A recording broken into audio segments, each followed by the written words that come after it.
Hey, brothers and sisters. God does not require us to understand His will.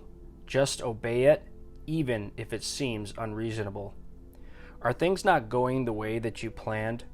Is it difficult for you to understand what went wrong in your situation or why God isn't blessing you? Sometimes it feels as if God is no longer working in your life because you've insisted on doing something your way instead of His way. Perhaps you've placed a condition on God. You only obey Him when you think His instructions are logical. What that really means is that you've failed to commit yourself to Him completely, and that's bound to cause frustration in your life. Are you hesitant to obey God because He's commanded you to do something you're not comfortable with or you think is irrational? If your prayers seem unanswered and the path ahead appears blocked, then it could be that God is waiting for you to take the step of faith that He's commanded. Don't lose hope about your circumstances. God does not require us to understand His will. Just obey it, even if it seems unreasonable. Joshua chapter 3, verses 1 through 11 says this: Then Joshua rose early in the morning, and they set out from Acacia Grove and came to the Jordan, he and all the children of Israel, and lodged there before they crossed over. So it was after 3 days that the officers went through the camp, and they commanded the people, saying, When you see the ark of the covenant of the Lord your God, and the priests, the Levites, bearing it, then you shall set out from your place and go after it. Yet there shall be a space between you and it, about 2,000 cubits by measure. Do not come near it, that you may know the way by which you must go, for you have not passed this way before. And Joshua said to the people, Sanctify yourselves, for tomorrow the Lord will do wonders among you.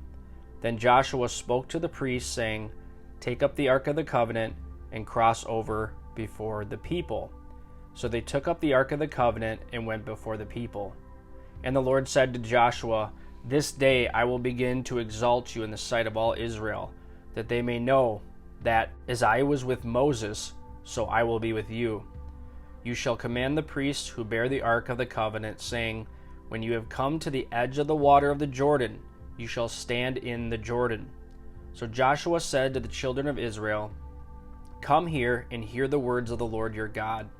And Joshua said, By this you shall know that the living God is among you, and that He will without fail drive out from before you the Canaanites and the Hittites and the Hivites and Perizzites and the Gershites and the Amorites and the Jebusites. Behold, the ark of the covenant of the Lord of all the earth is crossing over before you into the Jordan. Joshua 3, 1 through 11.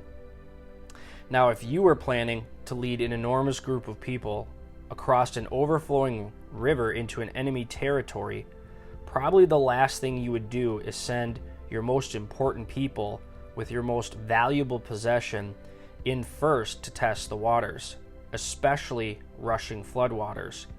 Yet, that is exactly what God sent Israel's priests to do at the Jordan River. God's command did not make sense to them, but He had another purpose in mind, which was to teach them to always keep their eyes on Him instead of their circumstances. So what has God called you to do? Do His instructions seem extreme or confusing? Has He challenged you to do something that you don't feel capable of? It is not your job to understand God's plan, but it is your responsibility to obey Him.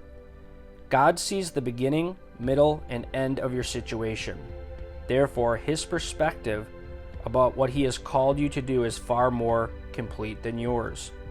If you could just see things from His point of view, you would be highly motivated to obey Him. Unfortunately, if you disobey Him, you will continue to struggle in the same area repeatedly, and you will lose out on His blessings. God's goal is to grow your trust in Him, so He will give you assignments that test your heart and mature your faith. The good news is that when you submit to God, He shows you His faithfulness and empowers you by His Spirit to do everything that He calls you to do. Your obedience, even though you don't understand what He is doing, exercises your faith, making it stronger. So, in conclusion, brothers and sisters, obedience must be the top priority of our lives. Psalm 119, 145. I cry out with my whole heart, hear me, O Lord, I will keep your statutes. And lastly, the Holy Spirit enables you to walk obediently before God. John 14, verse 26. But the Helper, the Holy Spirit, whom the Father will send in my name, he will teach you all things and bring to your remembrance all things that I said to you. God bless.